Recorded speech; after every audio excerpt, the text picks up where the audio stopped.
Ready to go? Yes. Ready to go? Ready to go? Good evening, ladies and gentlemen. Welcome to the Londonderry Town Council meeting. Today is March 20th, 2020. It is 7 p.m. Please rise for the Pledge of Allegiance. I pledge allegiance to the flag of the United States of America and to the republic for which it stands, one nation, under God, indivisible, with liberty and justice for all.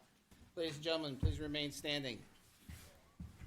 Our first responders and our plow, DPW, snow people worked around the clock tirelessly for 36 hours. Let's take some time, think about them and their families, and thank them. Thank you.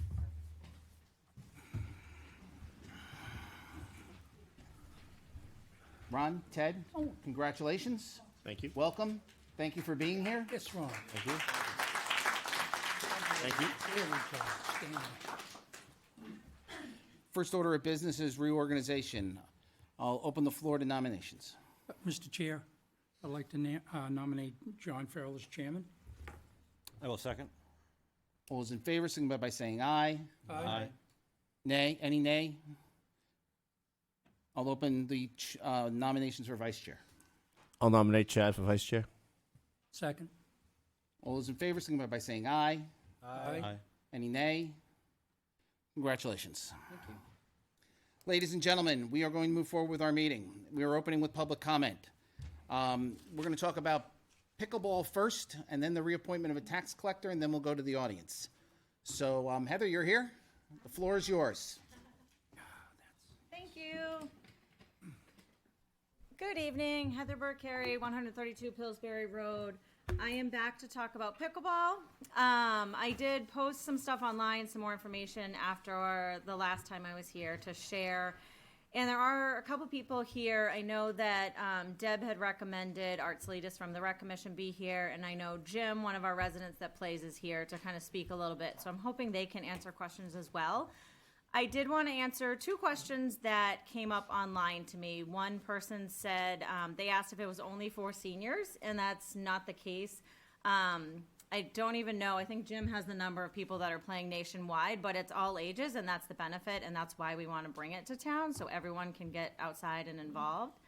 And then the other question was whether or not the location was set on the one that we had discussed last year, West Road, and that's not necessarily the case. We're open to whatever works to bring it to town to kind of help Londonderry be a leader with the sport.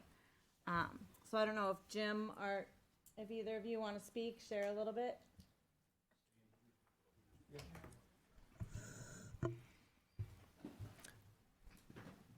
Mr. Chair, do we need to fix the microphone? They look a little dislodged up there. Do they not work? This is pickleball. In case you just want, people keep asking, what's the size of the paddle? So there it is. Just pass it around. Go ahead. So, Jim, I just need your name and address for our records. Yes. Name is Jim Scow, 14 Cortlandt Street. I've lived in Londonderry since 1974.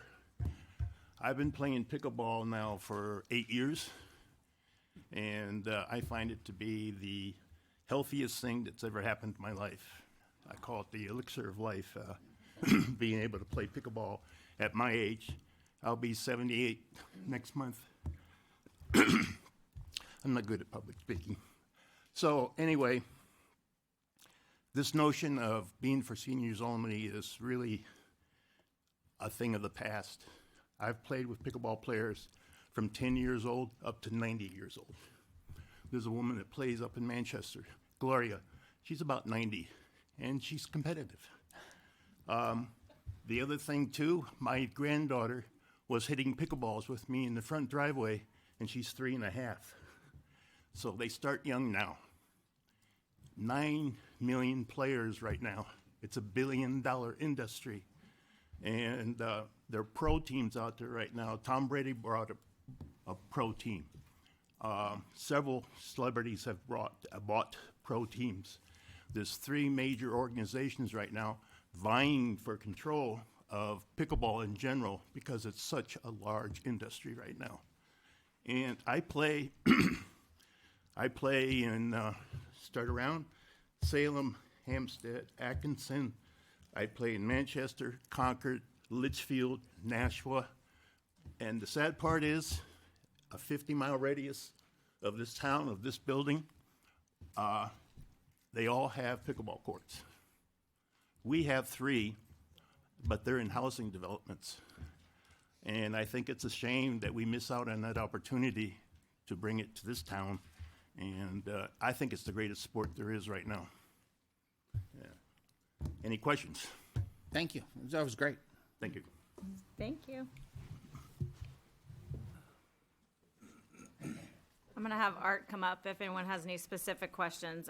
Like Jim said, I appreciate the dialogue, but if anyone has questions to ask, and one of them was that there are approximately, I think, 15 cities or towns in New Hampshire that have courts, and I think in total it's about 64. And someone did ask me just online today, like, why can't you go to those other towns? And I think the thing is, you can, but people want to be here. They want to be close to home. They want to be able to play with their kids, grandkids, get involved. And Art and I have been discussing it since it came up, or even before I got involved. So I just wanted him to share a little bit from the rec side of things in the town. And I'll go back to the skate park. I've never been on a skateboard, nor do I ever plan on being on a skateboard. But there are a lot of kids who do that. Kids used to be, if those of you that remember before the skate park, the kids were up at Shaw's and whatever stores around, they were skateboarding on the sidewalks. And you can't catch them because they're too fast because they're on the skateboards. So, you know, they were causing some havoc. They were going down Mammoth Road. I know we had one report of a kid going down Mammoth Road. It's nothing to do with me, but the skate park is used all the time. Kids are there all the time. I see people that are in their 40s there. I see people that are in their 30s. It's not just for kids. And I think it's just, this is another opportunity to offer recreational activities to people in town. And that's my whole impetus of it. And today I was thinking that as an educator, talking to Heather before, that, people with disabilities can play pickleball. They probably can't play pickleball against the professionals, but they can play pickleball against people of similar physical capabilities. And you see professional pickleball, the ball's going, it's like a ping pong game, but you see other people playing, it's nice and slow. And I just think it's something we should invest in and offer our people. When things in the library changed, the library changed with it. I think we have to change with recreation to afford that activity to our people in town. Thank you, And I Art. think it'll be very well used. So, do you have any questions of the rec Art, director? Yeah, Mr. please Chairman, feel free. Have we looked into any areas where we could put it in? The area that we looked at, parking for me is a big one, because we can't build anything without appropriate parking. And we looked at West Road, next, in back of fields 4 and 5. And there's a little parking, there's an area where about 10 spaces people can park, and it's not used much by the soccer groups. And we walked out in that area with the town engineer, and he thought that we could probably fit between 5 and 7 courts back there. So it'd still be in one area. Some people have said to me, why can't you put it up at Nelson Road? There's no more room up at Nelson Road. We're pretty well packed. But down at West Road, there's room, there's parking, and I'm not sure what it costs for parking now. Back in the day, it was $1,000 a space or something for one parking space. It's $5,000 now. So, Probably close to that. I mean, the cost of asphalt's gone through the ceiling. yeah, So utilizing current parking would be a great idea. yeah, and that's why I thought of it at that location, so. And there's porta potties there, and you really wouldn't need, just so people that might be listening or here understand the size. On one tennis court, you can get 8 pickleball courts. 4, I apologize, 4. So, and someone had mentioned that, like, if you were to paint 2 of our current pickleball courts with pickleball lines, you can get 8 courts out of that.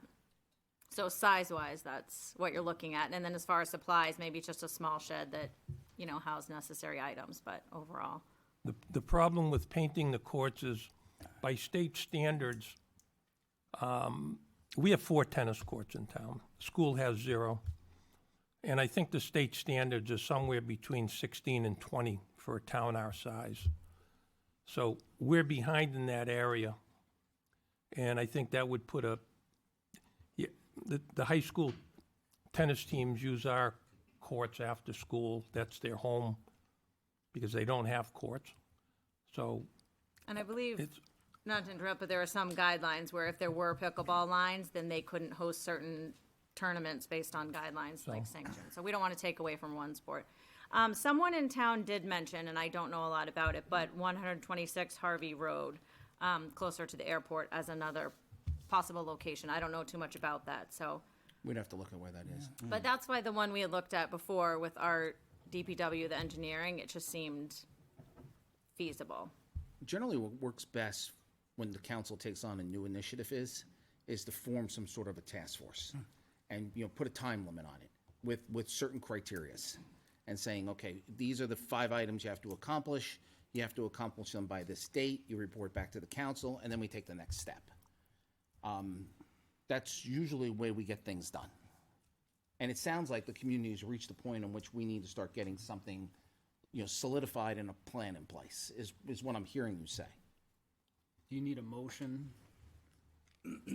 So generally what we would do is we would direct the town manager to start to put together what a task force would look like. Maybe it would be for 5 people.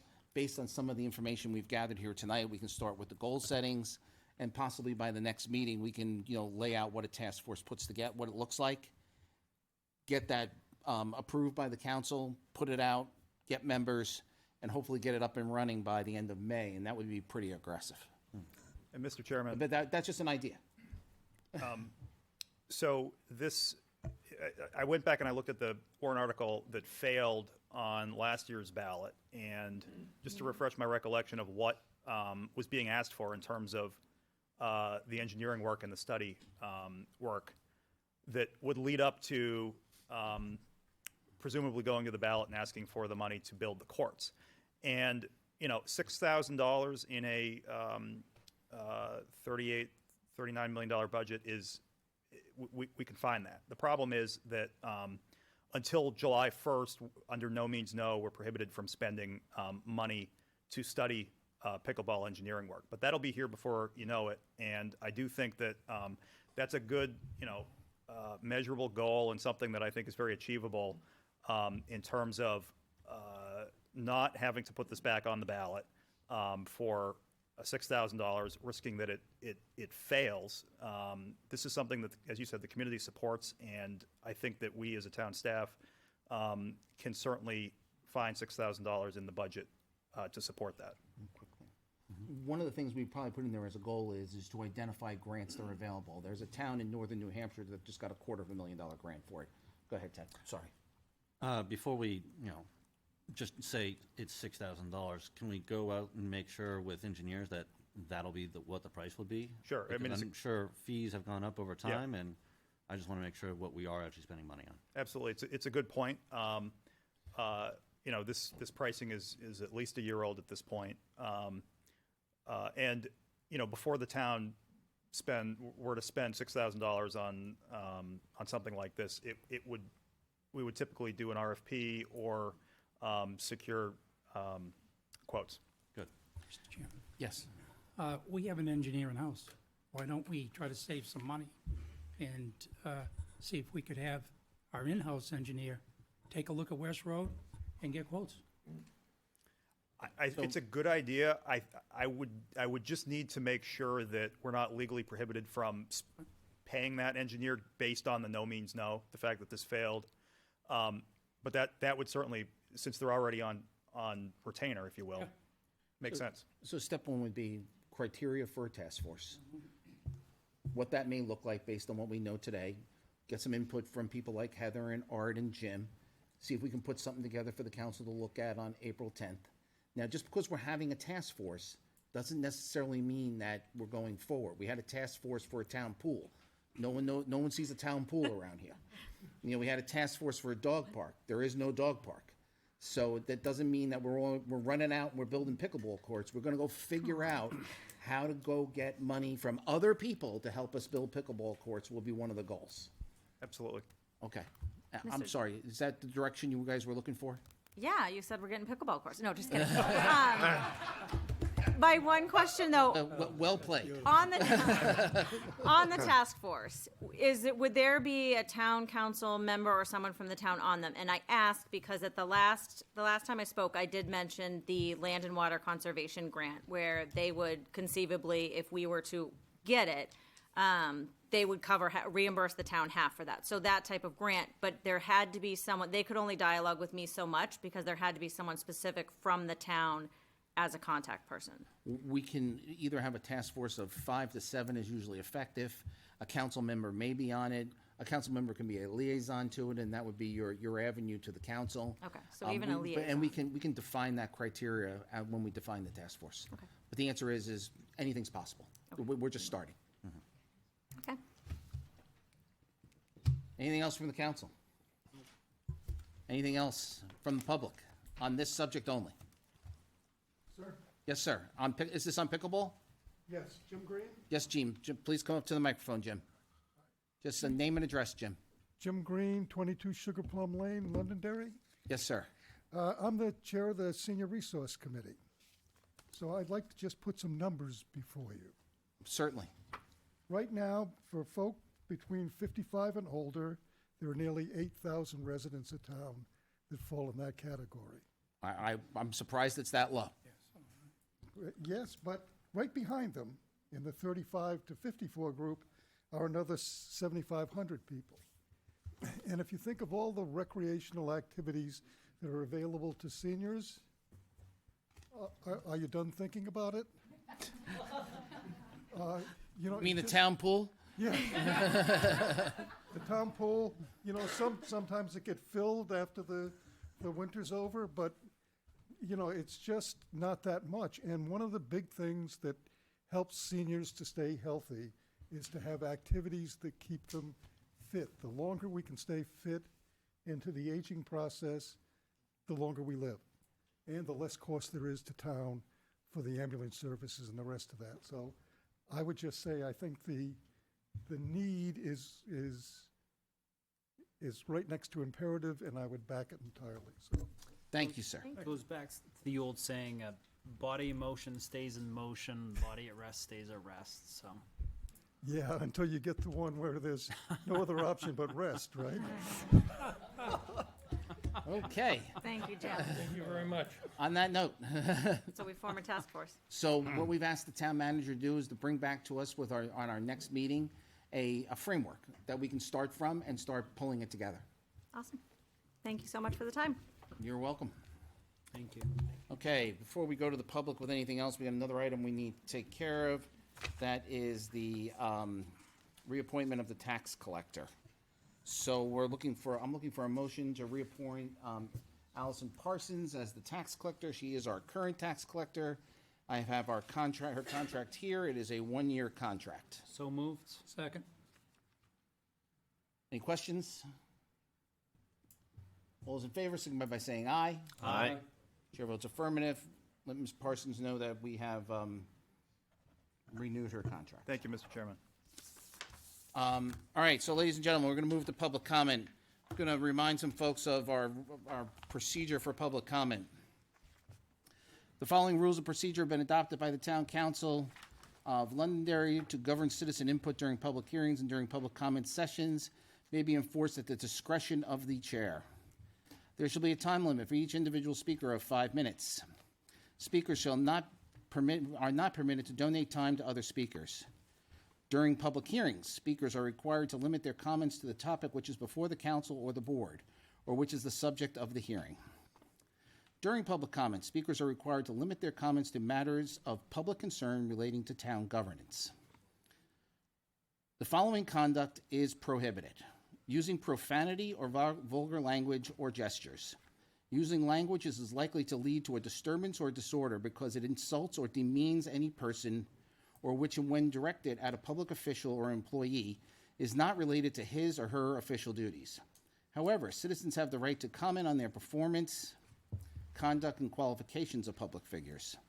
Interrupting other speakers or engaging in behavior that disrupts the meeting, including but not limited to applause, cheers, and jeers. Engaging in behavior that threatens or intimidates others. Addressing the council or the board on issues that do not concern the services, policies, or the affairs of the town. Those are our rules of procedure for public comment. With that, public comment is open. Tara Miles, 11 Lancaster Drive. I want to welcome Mr. Dunn and Mr. Combs. Thank you for volunteering your time. I think over the past few weeks we've seen quite a bit of, let's say, craziness across the different avenues that people communicate in town with regard to the town council, and have shown a lack of respect to some of our town council members and our town manager. While I may not agree with every decision you all make, I believe that every person deserves to be spoken to and emailed with respect. You all volunteer your time, and you try to make our community better in the ways that you can. Many of you have been on the council for a number of years, and so I just wanted to start with that and say thank you, and I hope that my fellow citizens this evening will have that same respect as they speak to you on topics that they're passionate about. I'm here on 2 issues today, both related to elections. The first, while I agree that this was a legal election and that the results are legal and shall stand, I do want to say that it was a bit disenfranchising as a voter who does not have a 4-wheel drive car to try to get out there and vote. I work 9 to 5. I was unable to make it to the town's clerk office in time on Monday to arrive safely. I left my home immediately after the first plow came down my road, and I still wasn't able to get out of my neighborhood. Upon returning back to my home, my car was in a ditch.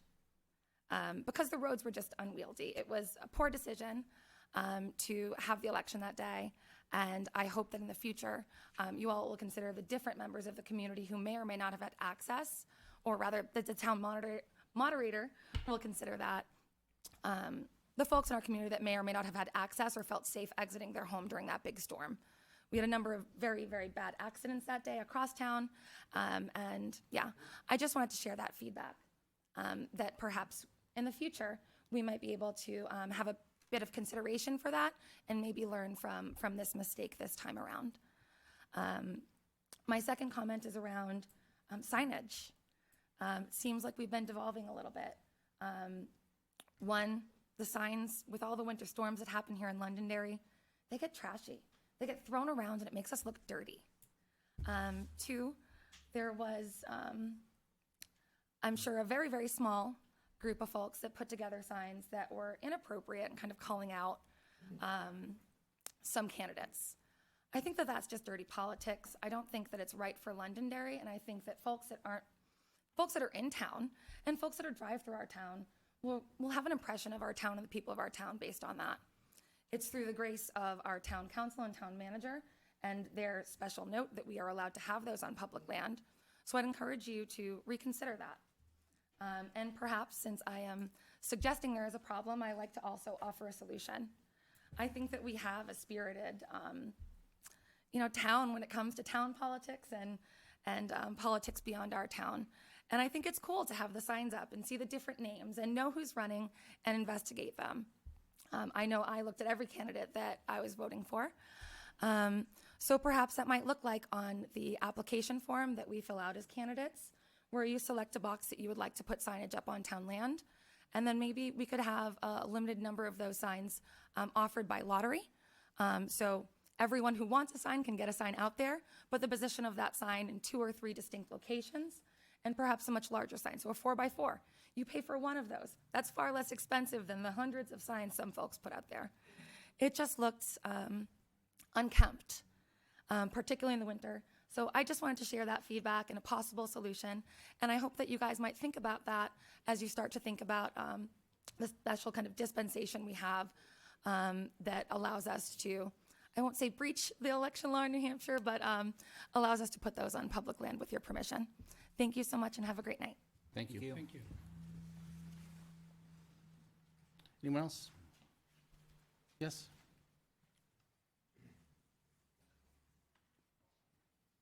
Here comes the Grinch. May I please have your name and address? Yeah, just a second, please. Yeah, take your time. Ann Champa, 28 Wedgewood Drive. Let's see. I hate to ask this, but the reason why people use the moment of silence is basically for respect for somebody who has passed away. I just want to read something. A moment of silence is a quiet period where those gathered silently contemplate and reflect, an opportunity to take time to honor and remember the deceased.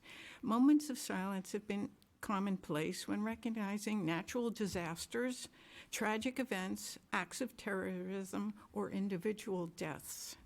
I hope we're not minimizing the importance of that moment of silence when we use it for other things. I think people who do a great job for this town should get a pat on the back in recognition, but I'm not sure if a moment of silence is the right way to do it. Speaking of patting somebody on the back, I want to thank the alert crew. They were working the elections. I went there to the gym and voted around 8 a.m. And I left after speaking to Town Councilor Jim Butler and a few other people.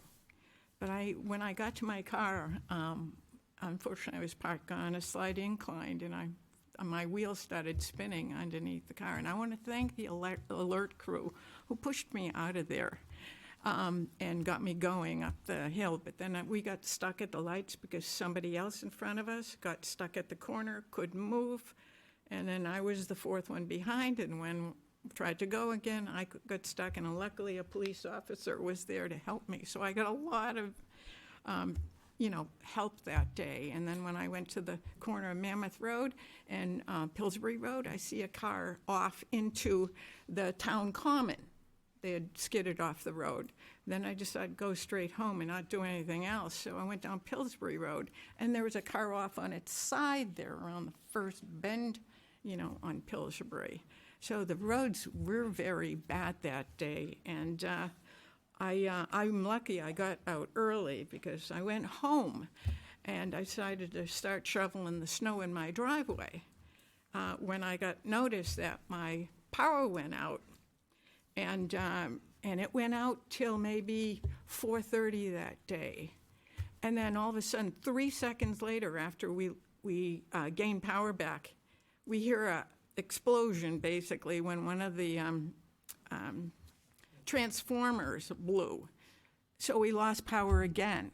And we didn't get it back until the next evening around 7:30 p.m. So we were without power for about 34 hours or something like that. But I'm not complaining about that. That happens. But I did have one thing to comment on. I know beforehand the police and fire offered something if you gave them a call, and it wasn't explained what it was or where it was. I didn't know if it was a place to come in and warm up or whatever. And you folks may know I have a hearing impairment. I'm deaf in one ear, and I wear hearing aids. But during that time, my hearing aids, you have to charge them. They're not battery run. You have to charge them. And they went up, I couldn't use my hearing aids unless I found a place to go to charge them. My cell phone died. My computer died because, of course, you need them charging all the time, basically. So I'm going to ask the police or fire, when they have something to offer, can they tell the people beforehand? Because if you lose your power, I don't have my home phone number running, my cell phone's not working, so I can't call any number to find out where I can go for heat, So if they, before voting, explain what they offer to the public, so people can leave their houses who don't have power and go straight there and know they'll be taken care of, instead of just telling them to call a number when you really can if your home phone doesn't work and your cell phone isn't charged. So if you could think about that, because we're basically like 2 days without power, you know, a good portion of the day, like 34 hours. So think about that, if you can explain what's going to happen beforehand, what you're offering and where to go. I love it that they're offering it, but if you can't call them to find out where or what they're doing, you're at a disadvantage, put it that way. So, Ann, is there anything else Oh, I'm sorry, I went over. Yeah, it's okay. I'm just asking if there's anything else. No. Okay, Thank you very much, though. I didn't mean to go over. I didn't It's know I. quite all right. Thank you. Thank you. Yes, sir.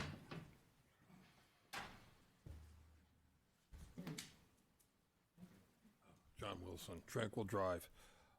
I was hoping for a slightly different approach to the pickleball Okay. question.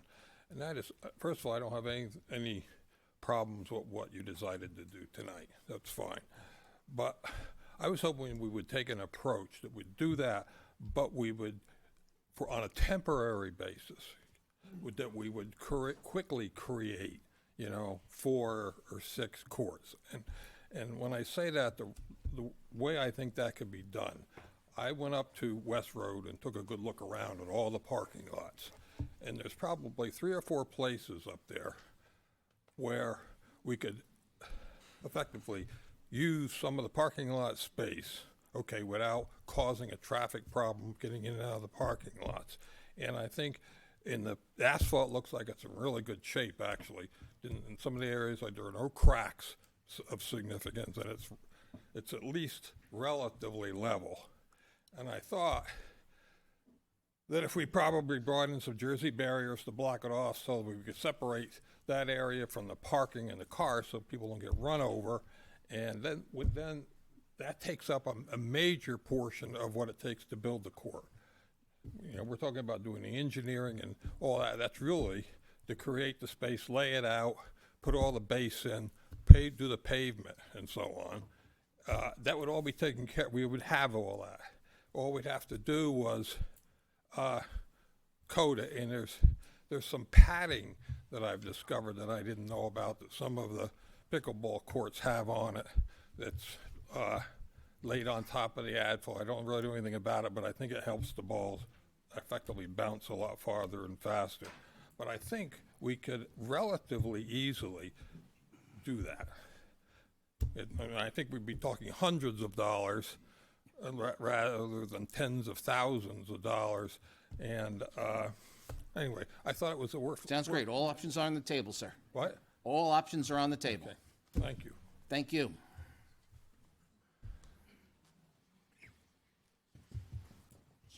Anyone else? Public comment?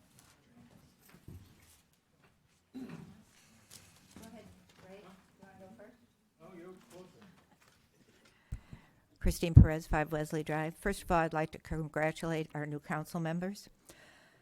Second of all, I'd like to speak in support of our town moderator, Jonathan Kipp's decision to hold the election. I don't believe everybody was aware that this is not that was not a regular town election. There were many other factors besides the weather that he needed to consider. Londonderry was trialing new machines. I believe we were one of only two towns in the state. The machine people needed to be there. Representative from the Secretary of State's office were assigned to be there as well and needed to be present. There was also a very cumbersome verification of the machines that needed to take place 2 days later, so volunteers had been set up to have that happen. There were a lot to be considered, and I think, unfortunately, the weather got away from us, but I just think people think it was just the weather, and I want to thank Jonathan Kipp for taking all of that into consideration. The next thing is at the last town council meeting, the concern about the taxpaying residents not being able to use town offices, but yet the LSC was allowed to meet on March 1st, and that was after the new ordinance, or whatever you want to call it, was put into effect. So I will assume that they will not be able to meet at the town hall again. They are a sanctioned group, sanctioned by the town council. If you're a sanctioned group, there are different rules for sanctioned groups. You can review that with the town manager, but sanctioned groups have different rules. Well, I actually sent an email to the town manager on the 7th, the day after the meeting, and once again, I received no reply to that email. I purposely don't call because I know the town manager is busy. I figure it's easier to send an email. He can get back to me when it's appropriate, but it's been 2 weeks, so. And finally, the last thing I'd like to bring up is there have been many verbal and written false allegations and threats, both made by a member of the council over the past weeks. They have all been reported to the Attorney General and are on record. We, the residents, deserve better of our elected officials. This, too, is very concerning and sad.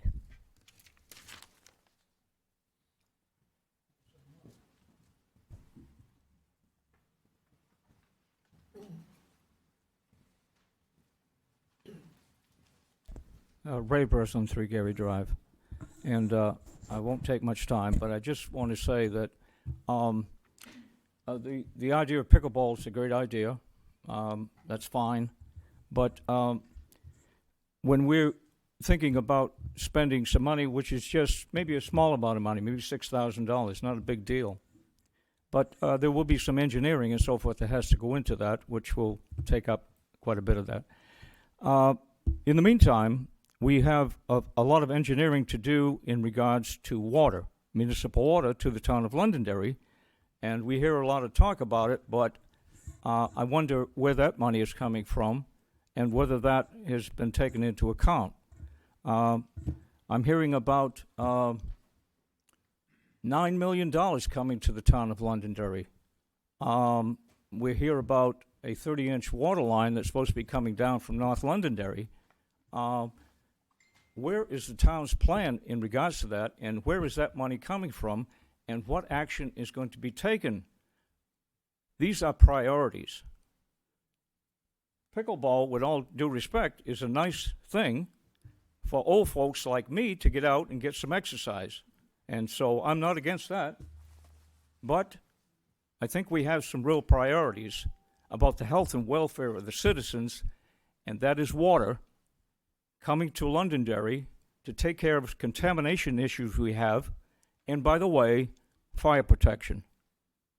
Really important issues. I'm hearing about engineering being done, or is it? I don't know. I think we need to know.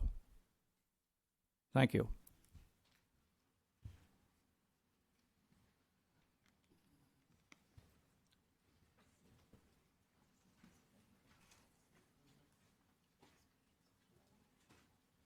Glenn Douglas, 6 Overlook Ave. I'd just like a clarification on an email I sent earlier about the roll call votes, which are required under town council rules, charter. What's considered non-procedural votes, so that we all understand, because I've already had several people ask me what that is. That's the first one. The second one, I'd really like to get a copy of the town council rules and know when they were adopted, because the website I run, townunderground.com, actually posted the town council rules, and pretty much none of what I heard is in those rules. So I'd like Well, to they know. were adopted in 2017, and I'm sure the town manager can get you a copy. So you're going to update your town council website page with new rules? These rules have been in place since 2017. And if you want to go to the town council page, you can see that you have FY12 rules posted. And again, be happy to have the town manager get you a copy. Okay. I guess the last one that I would bring up is there was an email sent out. One of the reasons I started my website years ago is because I heard from people, I'm too busy to get there, I just can't get there. Wanted to know what was going on, and there was an email sent out a couple of weeks ago that pretty much said it's a long-standing practice of the town council. Those wishing to address the council and the public have been required to attend council meetings and speak in public comment. The town council chairman has consistently liberally permitted public comment and is often lifted or relaxed in favor of that. If there's an extreme extenuating circumstances, you can contact the town manager, who will contact the town council and get an exception. And the reason this was brought up is because apparently the town council refuses to put any emails, letters that are sent to the council into the minutes, which is the record, according to state law, of the council meeting. So if you can't get to a meeting and you send something for or against pickleball, your opinion doesn't matter because you can't get here. If you work second shift, your opinion doesn't matter. You can't get here. The fact that you have to ask in advance to have your opinion registered with the town council, I believe, is lacking at best. And as far as the council rules and the signage, I'm not a big fan of some of the signs that are in town. But we used to have signs at a farm down the street that everyone complained about. And everyone said that's his First Amendment right. I would strongly suggest you review anything as far as restricting a person's right to free speech in town. Thank you.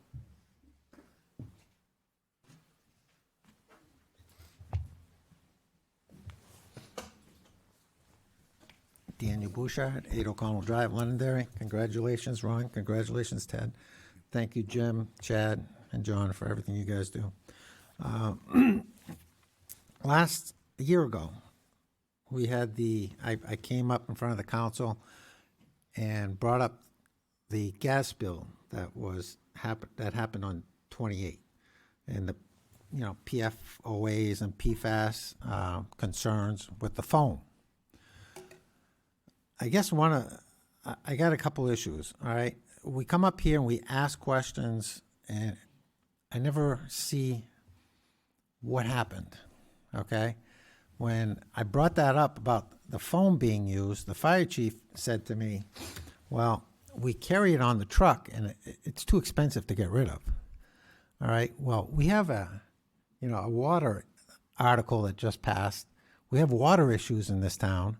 If you use that foam, we're going to have a much bigger liability issue. So it's been a year, and I don't know who's going to be able to answer this or if I'll ever get an answer, but is that foam off our trucks, so we don't accidentally use it and have a problem with it? Chief? I have it's a reasonable question. Yep. I just want I to... apologize if it wasn't answered. I just don't remember it. So the state has put together a program that the foam that Dan has talked about has been basically transferred out, and there is a new type of foam in. The new type of foam is not as bad as that foam was, but it's still not the best foam that's out there. The new truck that we're going to get, we are not even going to carry Class B foam on it at all. It's just going to be Class A foam, which is used on regular combustibles, because we find that the tanks that we're storing that Class B foam in now is barely used, and what it does is it corrodes the insides of the pump workings and all the electronics inside those tanks. So right now there is 4 trucks that carry the Class B foam on it. Going forward, we are going to get rid of the Class B foam, and if we need to utilize what they call a foam pro pack, it's something that you put the inductor in outside the vehicle, and you just suck the foam out of the buckets themselves, or we'll use the airport for mutual aid if it's needed. Okay, that to me is still an issue if we're still going to have that foam be on a truck. I mean, if one of your homes catch on fire And That's not what's used in. Okay, but- Class A foam is used, the Class B foam is used on flammable liquids, so vapor barrier. So what the Class B foam is made to use for is if you have a spill of gasoline and the gasoline is on fire, it's made to make a blanket over that gasoline to stop the vapors from escaping and to suppress the fire. So a truck going down High Range Road, we have an issue with the truck spilling and there's a fire and you use that Class B, possibly all those wells could get contaminated. There's a possibility all those wells could be contaminated if that foam gets used. If we It have could a also be contaminated by the gasoline or whatever leaks. Right. Okay. But, Yeah, but so- what I'm just, I bring this up because Valid points. I've- It sounds like the fire chief's trying to remediate things as it's getting released to him. I just think That's that, progress. I just think as a town, we're still open liability-wise if we're carrying that foam. We should get rid of that foam so that it's not an issue, period, okay? Because if there's an alternative, then let's do the alternative. I mean, I think that's what he's long, doing. long term, as long as we keep that foam around and possibility for that foam to get used, we're going to have land that we're going to own and wells we're going to own and, in the community. Okay. And while the fire chief's here, another thing I brought up was our solar panels at North Station. Okay? When I brought that up, I thought that was a great idea that we had solar panels. And then I found out they don't work. True, they do. They do work. They do work. They do work now? They've They've always worked. Well, that's not what you said at that meeting and I can go back because when I brought that up Good news is they work. saying that it was great, all right, can we look at putting solar panels on our other stations to try to save money for the town? So we've started something called the Utilities Committee. Yep. That's part of what we expect to be coming out of there. Yeah. I'll also note, Mr. Chairman, that the town is eligible for a $70-something thousand energy grant through the state, and that is one potential use of those funds. So how much does that help us, Chief, with those solar panels up at North End? It's hard to tell, Dan, because I don't see the utility bills. The utility bills come straight to the town. I know I'm working with Dave Wally because these solar panels have been in question for a while. They were put on because the North Station was built off a federal grant. Yep. It was back when President Obama was in office, and it was a federal Reconstruction Act. So that whole building was paid for with the federal grant. So we had to use materials that were made in America. We had to use green materials. So a lot of the things that are in there are geared towards that. So me, along with Steve Cotton back in the day, we worked on, because we didn't think they were working to the capacity that they should be working for the sizes that they were. Steve brought in several companies to look at it and said, yes, they were working and performing the way they were supposed to. I've spoken with Dave Wally fairly recently, actually, and we are going to utilize the company that we have now doing all the different utilities in the buildings to go look at those again to make sure they are performing to the peak performance. But I don't think, it's not as if the whole building's going to run on them. I think it probably runs, probably the lighting, maybe some of the appliances and stuff like that, but it's not a big scope on what that does up there. Okay, thank you. So Dan, I got to start moving things along. Yes, I'm sorry. That's okay. The last thing I want to touch on is that you have to look at the vote that just took place. We have an incumbent that lost pretty bad. The council, I see all the time say, transparent, we're being transparent, okay? Yet at town meeting, the town manager said that the fire department and police department were reorganized. I look at the agendas and the meeting minutes, I don't see anything where it was out in the public. I mean, the school board. Sorry, what was the question? My question is, about being transparent about the fire. Something about reorganizing? Yes, the police and fire town department manager said. Police and fire department were not reorganized. Well, look at the town that. We have the same thing we have now. Well, it was reorganized. The town manager said it at town meeting, all right, And I don't see anything like that here that was brought up in the public. The school, when they hired Peter Curl back, it was out in public. So, Can't speak to what they do. all right. Excuse me. Yep. Maybe there's some confusion. I know when Chief Bernard took over, he made some promotions and things like that. I believe the fire department also had some promotions. So maybe maybe that's what, I don't know who was talking about it, but maybe that's what it is. I will go back and, We've had a lot of positions right. retired and some Yeah. new positions filled in. Okay, but I'll go back at the meeting and review it. But Okay. I was there, I was pretty sure, and I took notes on that. Okay. So, I got to wrap it up. okay, thank you. Thank you. Thank you.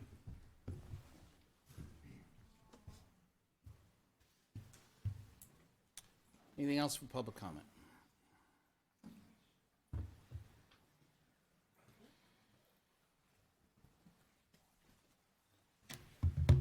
Jonathan Esposito, 5 Shelley Drive in Londonderry. It's very interesting to hear that there are select groups of citizens that are authorized to get approval from the town council to utilize town hall or other meeting spaces owned by the town. I have an email from Michael Malaguti sent to the town council and Jonathan Esposito on January 28th, in which the town manager very clearly states that it is his discretion. He cites the 4.6 of the charter and RSA 37.5. He states this is the official policy of the town. No recent policy change. Town hall has never been open for public rental or reservation. Simply put, we are not staffed and the building is not configured for public rental reservation.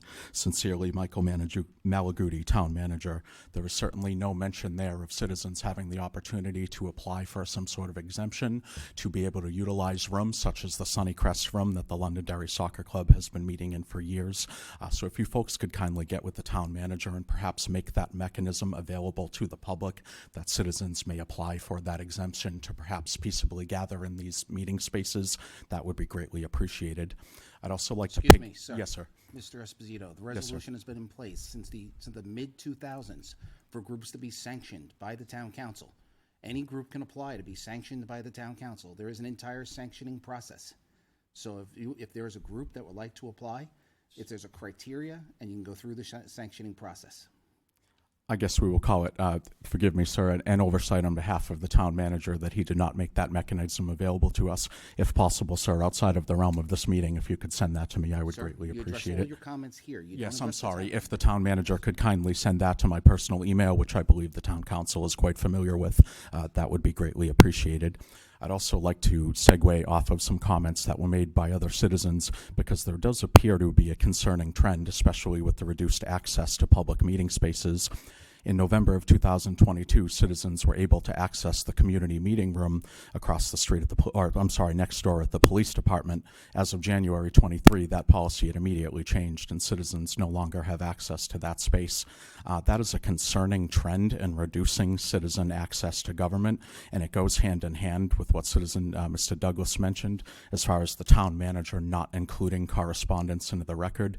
It's very concerning that a review of town meeting minutes from the entire calendar year of 2022 reflect absolutely zero citizen correspondence, despite the fact that multiple citizens wrote in and did request that their correspondence be appended to the record.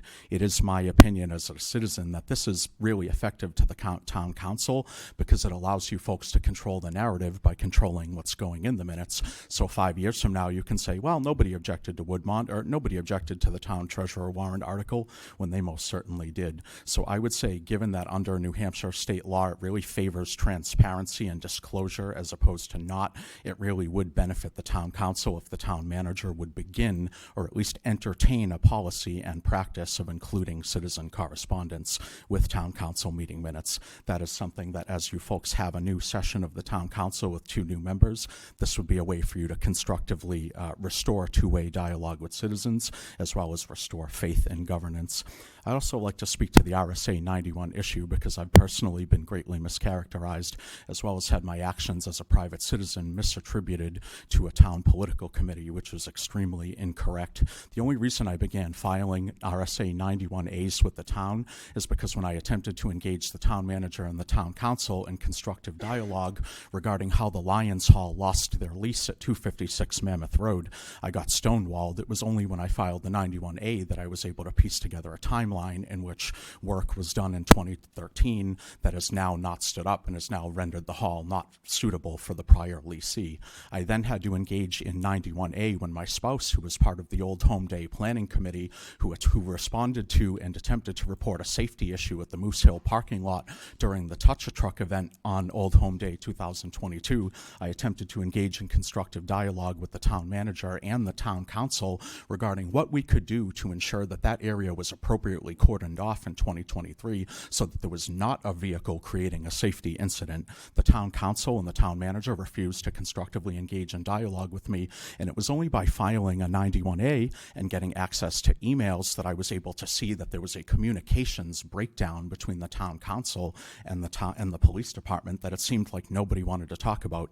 I'd also mention that despite the fact that my wife was involved in Old Home Day planning, when she asked to be part of any follow-up discussion that occurred between the town manager, the town, or volunteer groups and citizens that participated, she was effectively shut off from that dialogue. I actually had to file another 91A with the police department simply to prove that she had in fact called requesting 2 responses to a safety incident, because the town police chief stood up here and said, well, I'm not aware of any safety calls occurring during Old Home Day. It was only RSA 91A that I was able to bring that to public discussion. So given the fact that citizens have recently placed their trust in me, apparently by writing me in for a town office that I'm going to swear in for tomorrow, it would behoove me, as well as you folks, if we could have more constructive dialogue going forward. But that dialogue has to be two-way. I shouldn't have to use 91A to enforce you to engage in constructive dialogue with citizens.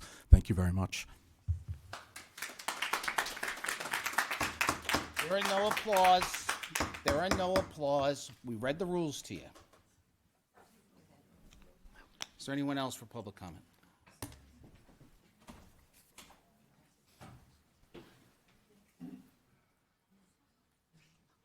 Good evening. My name is Martha Smith, 38 Shasta Drive, and I just want another note to thank Jim Green for his years of service and Deb Paul for her years of service, and to welcome our new members to the committee. Congratulations, guys.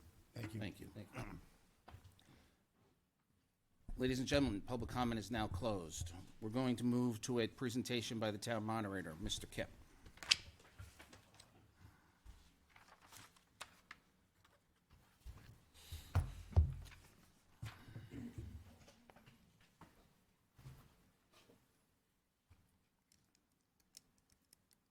Thank you, Mr. Chairman. Also offer my congratulations to our two new town councilors. Thank you all for your service. I'm Jonathan Kipp.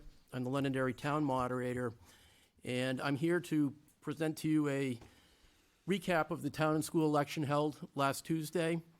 We ended the day with 17,729 registered voters here in town, and that includes 22 same-day registrations we received on Election Day. 1,886 ballots were cast, and that includes 473 absentee ballots. As Representative Perez mentioned earlier, in partnership with the Secretary of State's office, we conducted a trial of the Dominion ImageCast precinct voting machines. As part of that trial, we conducted a post-election audit on Thursday, March 16th, and the Secretary of State deemed it successful, which I think is their highest grade, if you will, for how their audit goes. And at some point in the future, the Secretary of State will issue a comprehensive report of all machine trials that took place on Election Day. As Milford and Londonderry tried this particular machine, other towns are doing trials on others, so ultimately the Ballot Law Commission can determine what machines they will approve for use in the state of New Hampshire. Now, I also want to review the process we used regarding whether or not to postpone the election. And I'll preface this by telling you I was a risk manager for 40 years. So if there's any question about my commitment to health and safety of our citizens and our voters, I want to assure you that's always top of mind for me. However, the process we used is dictated by statute as follows. RSA 669:1, if the National Weather Service issues a weather event warning applicable to a town on a date when an election is scheduled, which the moderator reasonably believes may cause the roads to be hazardous or unsafe, then the moderator may, after consulting with town officials, postpone the election. To the extent practical, prior to making a decision to postpone, the moderator shall consult with the governing body, the clerk, and as appropriate for the circumstances, the police chief, the fire chief, the road agent, and the local emergency management director.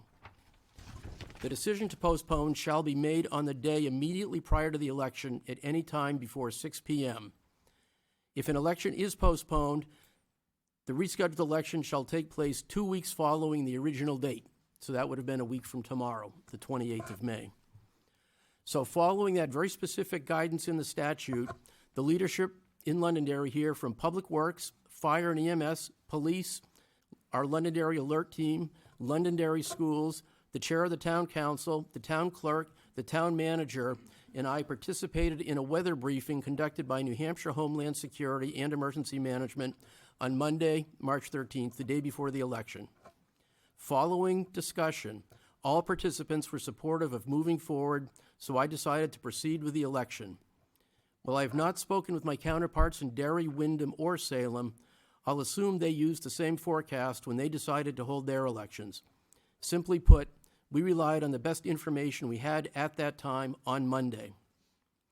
The next morning, election morning, I left my house at 4:15 a.m., and when I saw it was snowing and my driveway was already covered, I uttered words I won't repeat here, and I immediately realized Mother Nature was having nothing to do with the forecast we had relied upon from the day before. In conclusion, I'd love to sit here tonight and assure you all this will never happen again. However, I am unable to do so. For example, our next election in Londonderry will be the presidential primary next winter, which is typically held in January or February, and we have no control over that date. The same is true for the general elections held every other November. At some point, we will likely vote in the snow again. I'm happy to entertain any questions you have.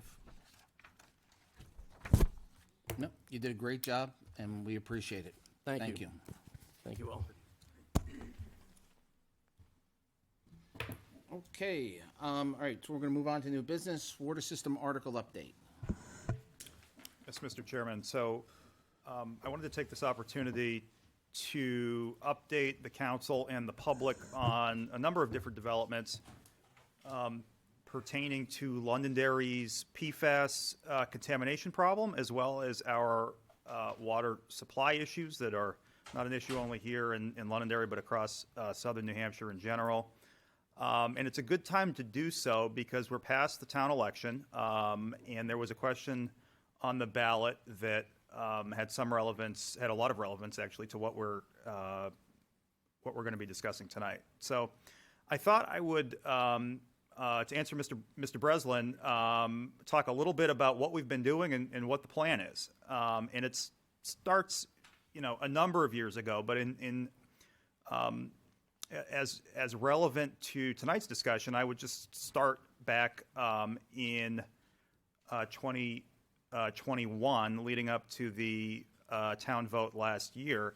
Article number 5 on the ballot asks for $100,000 to fund legal and consulting expenses related to the possible expansion of the existing public water system and or the creation of a public water system owned by the town. That is primarily, this passed, it should be noted, and that funding is being used to primarily conduct a cost of service study.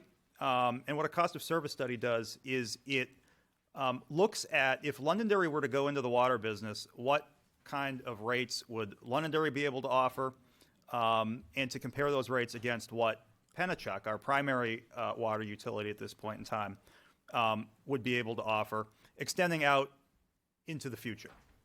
Because if we don't, if we're not able to conclude that Londonderry could offer better rates, then I think most people would probably prefer to stick with Pennachuck and continue to make improvements to that system.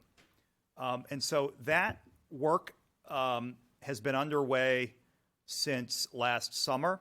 As the council knows, appropriations approved in March do not become available typically until July 1, and that is the case with respect to this cost of service study and the appropriation supporting it. But beginning around that time and continuing to the present, our consulting engineer, Weston and Sampson, has been looking at the questions that I just referenced. More on that in a little bit. Fast forward to this year's town vote, and we had another question on the ballot this year, Article number 15, to see if the town supports the acquisition, construction, and/or creation of a townwide drinking water system to be paid for through a combination of potentially available federal and state grants, bonds, and local taxation. There was a lot of discussion about this during the budget process, and the important question that we were trying to gauge is this. You know, there are some people in Londonderry who have wells that are not contaminated. There are some people who are inside the consent decree, and water line extensions or mitigation of wells through point of entry treatment systems are being paid for by St. Gobain within the consent decree. And then you have some people who are perfectly content maybe not knowing what's in their well or just aren't that concerned about it. What we're trying to get at here is there enough of a segment of folks in Londonderry who are willing to invest in upgrading and building out a townwide water system? And I think we settled on this language through really the process working.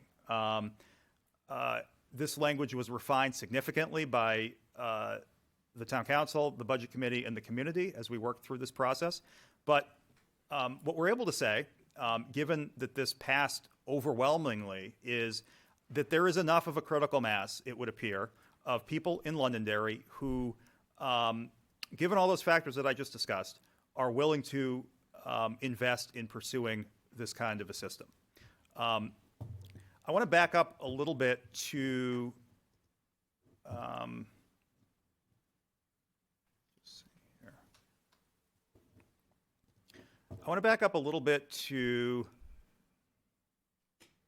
how we got here.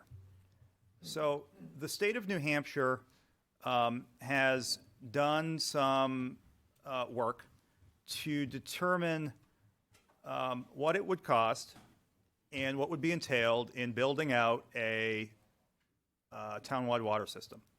And I just want to orient everybody to what we're looking at here. The pink area, basically the western third of town, is the St. Gobain consent decree area. That is bordered to the east by High Range Road. Within the consent decree area, as almost everybody knows, I would think, St. Gobain is responsible for remediating PFAS in people's drinking water. And that is going to be taking place either through the extension of municipal water to affected homes or through the use of point-of-entry treatment systems. Londonderry is not a direct participant in that work and is certainly not paying for it. The vast majority of Londonderry is within Pennachuck's franchise. You can see the dotted white and red line that defines Pennachuck's franchise. And this is the area where most of the PFAS contamination in town exists. You can see a little bit easier here where the contamination is centered. And if you look at my cursor, you can see that it's not highlighted quite as well here, but this is High Range Road. To the west, these folks are being taken care of by Pennachuck. To the east, there's still a lot of contamination, particularly right in the center of town. And we want to get these heavy areas of contamination remediated, also in this area. And so we've been working with DES to look at what it would take to build out this system. And I think the recognition that everybody has come to is that we're we're not saying yes or no to a $200 million water system. What we're really doing is saying yes or no to incremental extensions of this system to address the hardest hit areas that can be reached most easily. And it's important to recognize this is a key concept that is going to be relevant to what I'm discussing. In order to run municipal water to the neighborhoods that it's required to run water to under the consent decree, Saint-Gobain is going to have to extend and upgrade the supply of water down High Range Road into Londonderry. And that work is shown here. The discussions that we've been having with DES are focused primarily on this area because that's where Saint-Gobain is going to be extending the water main first. And Mr. Town Manager can also tell you that it's not on this chart, but people have seen in the field that Pennachuck is on the artery roads to the west of High Range Road, digging pilot holes, testing for ledge, all the way out to Wiley Hill Road. So just... That's exactly right. And that is the geotechnical work we believe that is being done in anticipation of the work that I was just referencing. And we've gotten a couple of inquiries about that as well, Mr. Chairman. The idea is that this is really the low-hanging fruit in town because you literally have people who are on the west side of High Range Road within the consent decree area who are being provided for under the consent decree. And then directly across the street, you have people whose wells are just as contaminated, and yet they are outside the consent decree area. We have looked at this from all angles in the past year, working with Tom Burek, who is an attorney with Sheehan Finney. Tom was the commissioner of DES, so he knows this well. And we have sought to assure ourselves that there is Londonderry does not have the ability to sue Saint-Gobain directly. That was Attorney Ramsdale's conclusion a year plus ago. That was my conclusion when I was representing the town. And that has been confirmed through additional due diligence that Attorney Burek has done.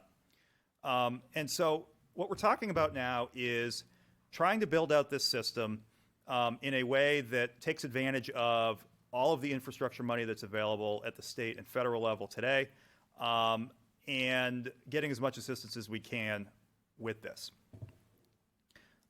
Here you can see, this was put together by our GIS manager.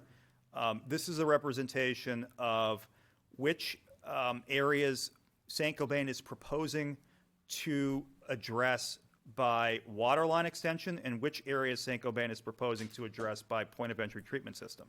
The water line extensions are green, and it's in these two areas.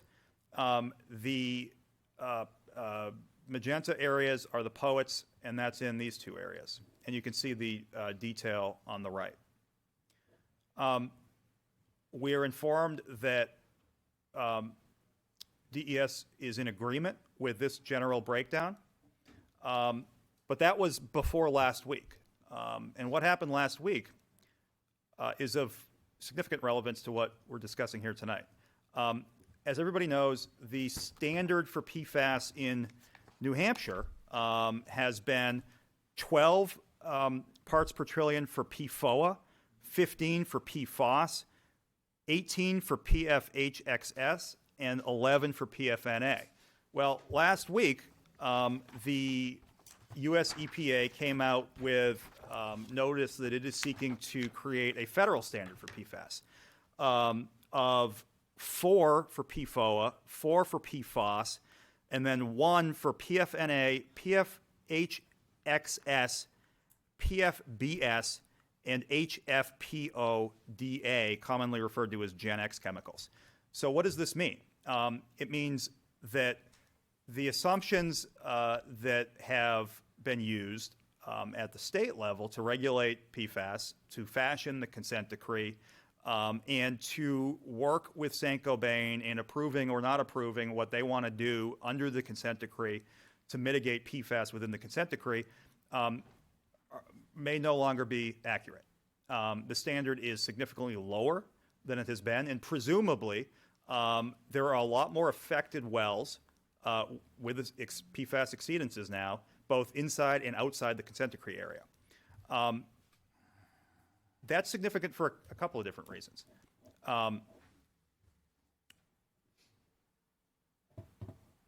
Bear with me, Mr. Chairman. So what's the chances of, we probably need to pull DES back into town, pull a workshop back into town in a larger room, and what's the chances of getting something done before the summer, so before folks leave and go on vacation, we can start getting the community more engaged? Yeah, Mr. Chairman, that's a great question, and I think it's an opportune time to do that because we've really been waiting for the results of the study that I'm going to address in a second, and obviously we've, as you know, Mr. Chairman, had an open dialogue at the highest levels with DES to keep each other apprised of how all of this work is going. So I'm certain they'd be more than happy to do that, and I think it would be of some benefit to the community. If we could do something before Memorial Day. Of course. And if we could get a date, work with the schools, get a larger room, get DES in the room, and so that people can come and they can ask them the questions directly. Absolutely. That would be great. Now, hold on, Ann. Well, now, Mr. Chairman, the cost of service study. So there's two areas of inquiry. Area number one is, does Londonderry want to go into the water business? And what is that going to cost? What is that going to look like? Under state law, municipalities have the ability to acquire, they have to pay for it, the infrastructure of a water utility existing within their geographic boundaries. And so that one of the things that the cost of service study is looking at is what would it cost Londonderry to acquire that infrastructure if Londonderry wanted to go in that direction. So that's one side of this decision. You know, do we want to go down this road? The other side of the decision is that's to acquire the existing infrastructure. But in order to mitigate PFAS, improvements are going to need to be made because, as you can see, we don't currently have water service to every address in town. And so there are certain areas, I suggest to you, in this almost direct center of town where whether we go into the water business or not, we're going to want to run water out to these areas. And so that needs to be factored into the decision as well. We met with our engineering consultants this afternoon, and the late breaking news is that based on the model that they have prepared, and this is all in draft form, and it will need to be further refined, Londonderry would be able to not only be competitive in this area as opposed to Pennachuck, we could acquire Pennachuck's infrastructure for a shockingly low amount. You have to remember that Pennachuck has received a lot of gifted or donated infrastructure over the years. Think about the Lancaster Drive project as an example. Lancaster Drive was initially proposed to be funded by way of warrant article through town appropriation. We secured a grant for that work, and the town paid nothing. But the point is that Pennachuck received that infrastructure at no cost to Pennachuck. We are advised that Pennachuck is unable to, if we were to acquire, let's just say the Lancaster Drive area, charge Londonderry for that, if that makes sense. And so that principle applies to all of the rest of town. Because, as I said, a significant amount of this infrastructure was not paid for by Pennachuck, or if it was, is depreciated, and therefore Londonderry would not need to necessarily pay full value. So perhaps as part of that meeting, they can come in and give us a presentation as well, so the entire community can see what's involved. Absolutely. And so this is great news, Mr. Chairman. It's great news because this work that we've been waiting for almost a year at this point in time is very close to final conclusion. The results of this study couldn't be better for Londonderry, frankly. I was blown away by just how favorable the results of this study are to Londonderry, not only in terms of our ability to offer competitive rates to our residents significantly out into the future, but also just the feasibility and how realistic it is for us to be able to acquire Penachuk's infrastructure. This is not a short process. I want to be clear about that. Even if we were to start tomorrow, we're talking about a multi-year process. But given everything that's happened and all of the work that's been done, I think we are in very good shape to go into the water business, to take care of the PFAS issue for the vast majority of our residents over time, and to do so more affordably than Penachuk would be able to do. Thank you. Any questions from the council? Hold on. Hold on, Ray. Yes. Has there been any preliminary costs for what the infrastructure for the pumps and the and where we would actually acquire the water from? Yes, I don't have that breakdown. The consultants have that breakdown. It hasn't been presented to us yet, but all of the constituent parts are broken out, is my understanding, and more importantly, Penachuk has signified assent to the number. So there doesn't seem to be a huge dispute there over that. The other thing I will say is this. Mr. Breslin brought up the $9 million or $10 million thing. I want to talk about that in a second. The number $50 million was also being discussed last summer.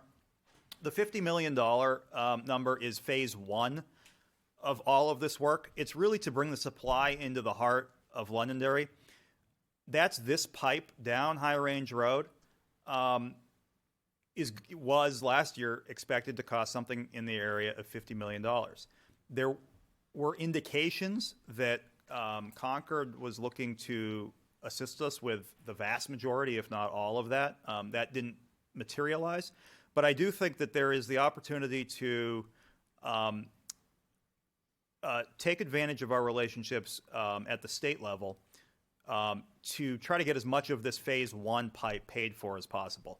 And that's really going to allow us to build out this system in an incremental way that does not hit taxpayers all at once. Yes, Rob.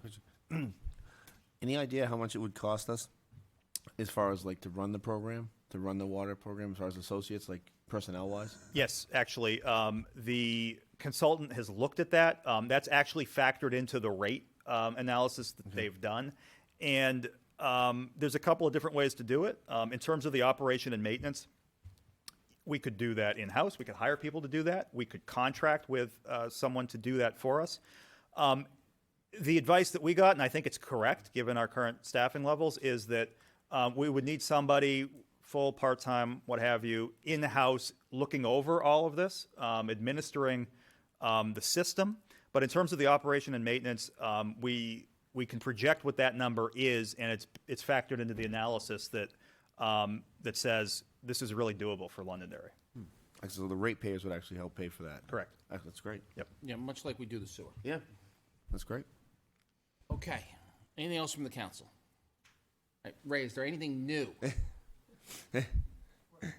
I know water's important to you, so I know, is there anything new you want to add? It's important to everybody. Okay. Ray Breslin, 3 Gary Drive. Look, I'm not an expert. I'm not an engineer, but I do pay attention. Okay. Now, some of the things that were brought up here were about providing for a town-wide municipal water system. It seems though to me. I mean, that's kind of what I got the gist of. We don't want that. We don't want that. We can't afford that. We don't want to get into the water business, okay? We don't have the expertise, and we don't have the money to hire somebody to run the thing for us or to buy the pipes in the ground, okay? That's not what we should be doing here, okay? Now, in regards to what we need to do, we do need to have the conversation with the New Hampshire Department of Environmental Services. We have already had, we are continuing to have that conversation with Deb Paul here and myself, as a matter of fact, because as a private citizen, do go to these meetings, and we do pay attention, okay? Now, the New Hampshire DES has already come several times to the town of Londonderry to kind of explain this and to help us out and to assist us. But if the town has to have a plan and a vision of what the town really wants to do to address these folks that have contaminated wells, okay? Now, it can't happen all at once. It's going to take a lot of money, and we have to address the most important ones first, which would be west of High Range Road. Now, where's the water coming from? Now, there's probably a couple of different ideas. DES has already paid for this here. We didn't have to pay for that, okay? Now, that's a vision. But the town has to have its own plan and vision also, okay? Now, coming down High Range Road. But we have existing problems here in the town. Okay. Not only with drinking water, with fire protection, okay? Okay. Okay, I've already brought it up, so let's not get into that. So, let's be clear here. As far as I'm concerned, and I could be wrong because I don't have all the answers either here, but I don't think we want to get into the water business. We have Pennachuck here. We may have some issues with Pennachuck. Like, why haven't they put in the line on Mammoth Road here to address the problem with fire protection in the town of Londonderry? Okay. We need to have that discussion with them.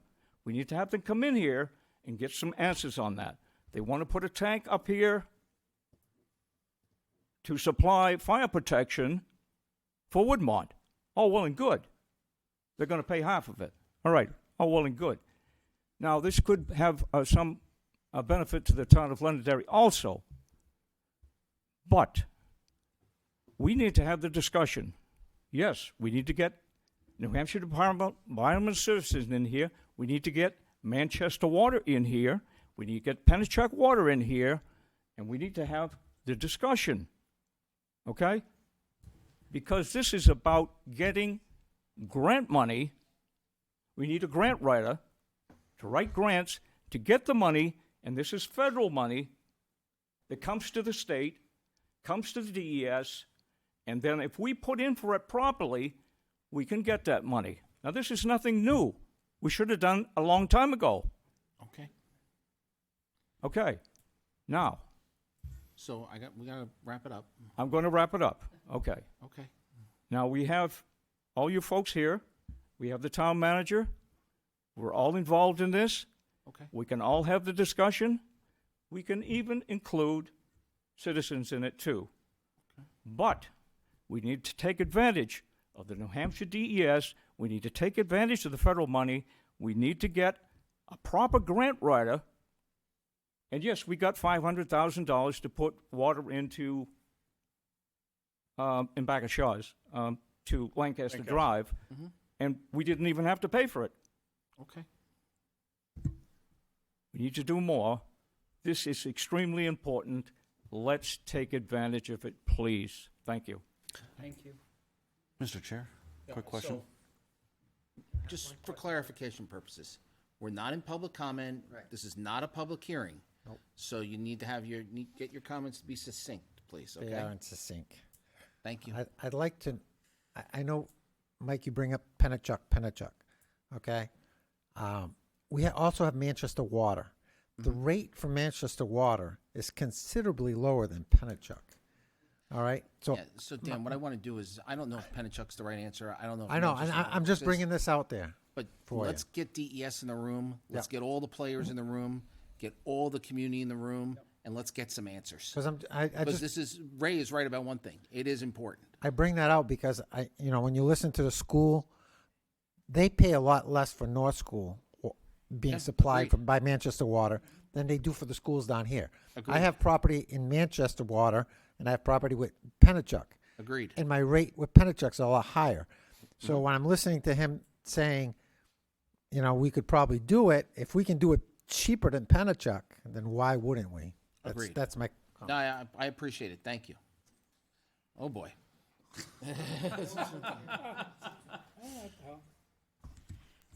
I'm not sure how to ask this, if I ask of Just Mr. ask. Malaguti or you. Always direct your comments to the chair. Okay, Mr. Chairman. Oh, Ann Champa, 28 Wedgewood Drive.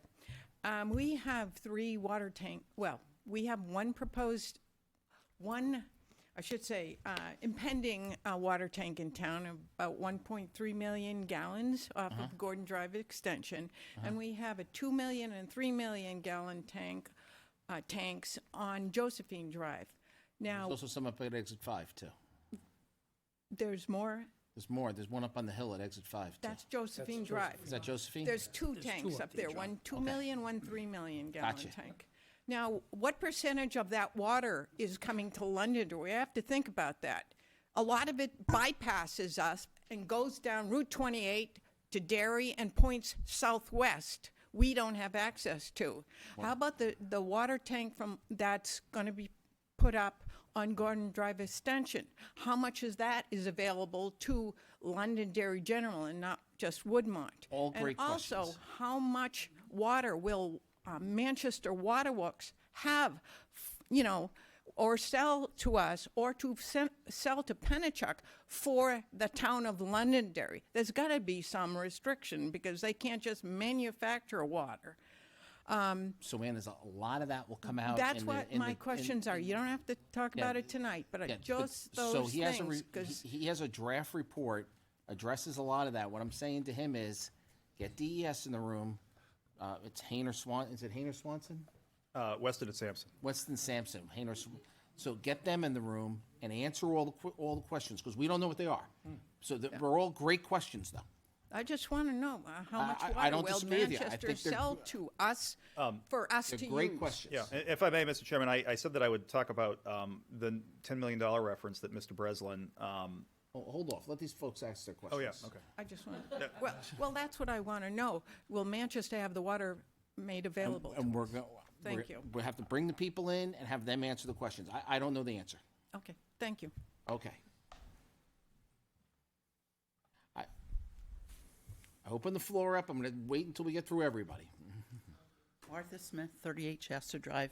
I'm just curious to know about the area west of High Range that's in the St. Gobain consent decree. When is St. Gobain starting this work? Do you- Well, A lot of these questions are going to get answered when you get the entire public out there. Yep. So the problem is they give us a different answer every time. They've been driving us nuts for, excuse my language, they've been Years. driving us, a little bit, off kilter for, the better part of 8 years now. So I totally agree with you. Thank you. Thank you.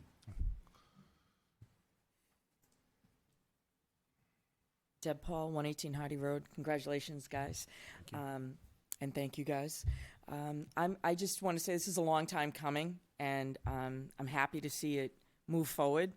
I just also want and hope that when you have your meeting, you take into consideration looking for possible land or water resources where we can either be making man-made more tanks or natural man-made built reservoirs where we'll have, because it is going to be a huge issue, is the quantity of water in southern New Hampshire as we continue to build and more people are using the water.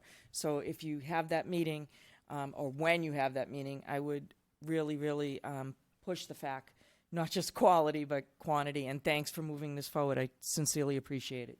Thank you. Thank you. Yes, sir. I have a quick question. I'm sorry, Mr. Wilson. It's not my rule. They tell you got to come up and you got to be on the mic so everybody can hear you. So I apologize.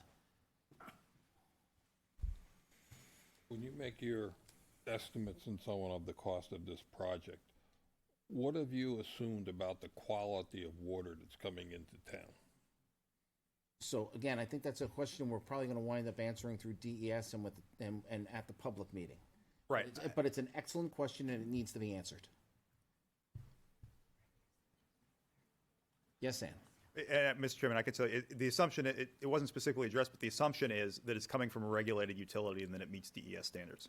Oh, and I want everyone in the community to hear that, just not be lost in tonight's meeting. Yes, Ann. I'm sorry, Ann, you got to come up.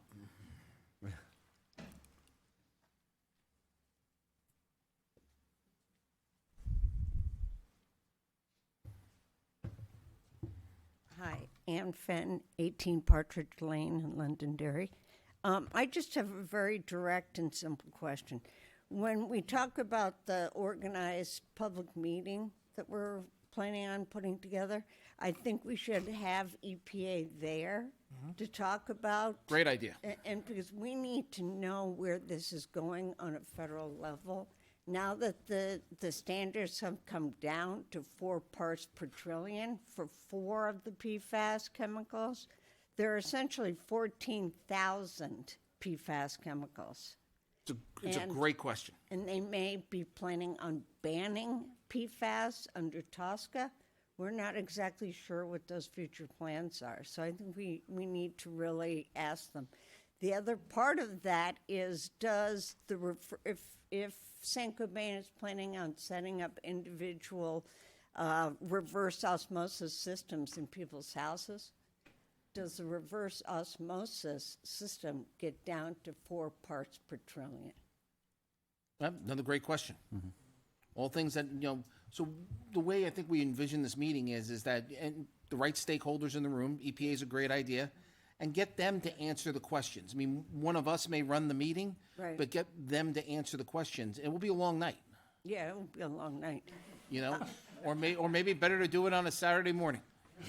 I mean, but That- stay until we get more answers. people. I guess the other question I just have for Mike, actually, is whether or not there has been real consideration to, one, name this area a Superfund site, have the state put it forth as a Superfund site, or expand the consent decree. Now, I know the state doesn't want to do that, but that doesn't mean that EPA can't do that. EPA can always come in and do a consent decree. Yeah, the way I understand the consent decree right now is from the Attorney General's office, and speaking with them and speaking with more Yeah, they don't attorneys than wanna I open it ever up. want to speak with ever again, Right. is that this was not a scientific consent decree. This was a stake in the ground. This is where we're doing this from. And you are right, the Attorney General does not want to reopen that agreement. Right, but that doesn't mean the feds can't.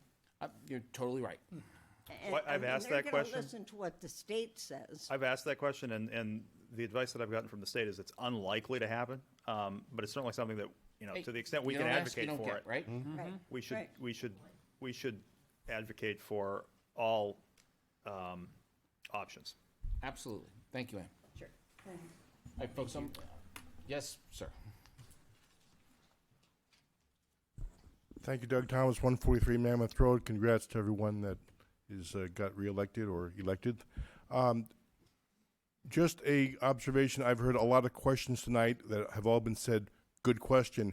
May I suggest that perhaps there could be a section on the town's website set up where you can, where people can you can post questions so that they are available for when DES comes here for that meeting. They're already there, so we don't forget them all. Maybe, Mike, could you talk, maybe we could set up a separate Facebook page just for this, and we can capture it all there on the town's, so it's easily accessible, and also for anybody who doesn't have Facebook, something on the website? Absolutely. That'd be great. All right, yes, I have Stan. one question for town manager. I know there was a lot of money in the federal programs that just recently were passed in the last 2-3 years, and it was primarily for replacement of lead pipes. But do you know if that program can be looked at for our kind of situation? That's a good question. I don't know the answer to that. I do know that through the bipartisan infrastructure bill, a lot of money was pushed down to the state SRF programs for PFAS. I don't know if that separate program would qualify, but I'll certainly look into that. Yeah, we should certainly reach out to our congressmen and senators on that. Thank you. All right, that was great. Thank you. Moving on to the next item. So it was brought to our attention last meeting that there's an election video policy. Even though some people think I may know everything that we have out there, I don't. This was brought to our attention. I asked the cable director for the resolution. There was a resolution written in 2002, which was, to summarize it, basically was to give everyone equal access to the cable studio and facilities. Times have changed in over 20 years, and what I'm asking the council to do is to revisit this resolution. It's in your packet. Ask the cable director to relook at it, and it needs to be changed. How exactly it needs to be changed, I don't know. Whether it's, after deliberative session, you can put your video up. I mean, you can put a video up anywhere now today. But we need to make some changes, and we probably need to take some recommendations from him, since he's been running the studio for, over 20 years. And, but what I'm asking the council is to consider either, it's in place, it's more of a new resolution that allows more access, is what I'm asking the council to look at. And if you're amenable to that, I'd like to ask the council's consensus to ask the town manager to work with the cable director to come up with a new resolution. Yes. Yeah, I'm in favor of that. Yes. Good? Yes. Okay, that was an easy one. All right, old business, no old business, approval of minutes. I'll ask for a motion from the three sitting councilors, the two sitting councilors to my left, to approve the minutes for March 6, 2013. So moved. Second. All those in favor, signify by saying aye. Aye. Chair votes affirmative, that's 3-0. Appointment of Russ Greenwood to the Recreation Commission. You gentlemen did not interview Mr. Greenwood. I just have the three here vote on it. Perfect. Did you want to make a appointment of Mr. Greenwood? Yes, Mr. Chair. I'll accept the motion. So moved, sir. Second. All those in favor, signify by saying aye. Aye. Aye. Chair votes affirmative. Mr. Greenwood, see the clerk and be sworn in.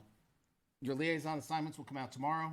If you have, if you look at them and there's something that you want to do differently, if there's something, a board you don't want to sit on, work between yourselves and work it out. It's, they're pretty straightforward, and there's nothing, unusual in any of them. If you have some sort of conflict, talk to one of the other counselors, and, if you can work it out among yourselves. If you can't, then, per the charter, the chair will assign. But they're coming out tomorrow, and they're already set up. Let's see. Town manager report. Anything else to report, sir? I do, Mr. Chairman. I wanted to take a minute to address the publication of town legal notices in local newspapers. As the council is aware and as the public is aware, we're frequently required to run newspaper notice when we amend an ordinance and to give notice of planning board and zoning board meetings, for example. It was the longstanding practice to run these notices in the Londonderry Times until April of 2019, when town manager Kevin Smith discontinued running these notices in the Londonderry Times and began doing so in the Derry News. Smith at that time cited a number of different reasons, including cost. Prior instances where Smith was concerned the Londonderry Times did not properly label political advertising. Smith's concern about the accuracy of some of the information published in the newspaper. His view that the publisher of the Times engaged on social media in the dissemination of inaccurate information, and his concern about the potential for conflicts of interest as the Times' publisher was elected to the town council in 2019. In December of 2021, the Londonderry Times offered to run the town's legal notices free of charge to aid in the helping all Londonderry residents stay abreast of what is happening at board meetings in town. That was the basis of the offer. The Londonderry Times' email continued, "This offer will be available from January of 2022 to March of 2023. I am hoping this will eliminate any confusion the residents of Londonderry might have on where to find town legal notices." I responded as the town's attorney at that time that the town would accept the Londonderry Times' offer, and I noted that the town manager always reserves the right to withdraw the town from such an arrangement at any time he determines it to be in the best interests of the town. I ended my email stating, "The town appreciates this offer and accepts it, believing it will save the town and the taxpayers money for the duration of this arrangement." Mr. Chairman, by its own terms, this arrangement with the Londonderry Times will expire at the end of this month. As you know, in what publications the town runs its legal notices is an operational matter and a decision for the town manager. Just as my predecessor made the decision that he felt was in the town's best interests 3 years ago, so too am I making such a decision tonight. I am announcing that the town will continue to run its legal notices in the Londonderry Times and will do so for as long as I continue to believe this is in the town's best interests. Okay, thank you. Assistant Town Manager report. None this evening. Thank you. So, ladies and gentlemen, I'm going to announce the meeting schedule for the next two meetings. The next two meetings will be April the 10th at 7 p.m. and April the 24th at 7 p.m. With that, I'll accept a motion to adjourn. So moved. Second? All those in favor, signify by saying aye. Aye. Chair votes in the affirmative, and we are adjourned.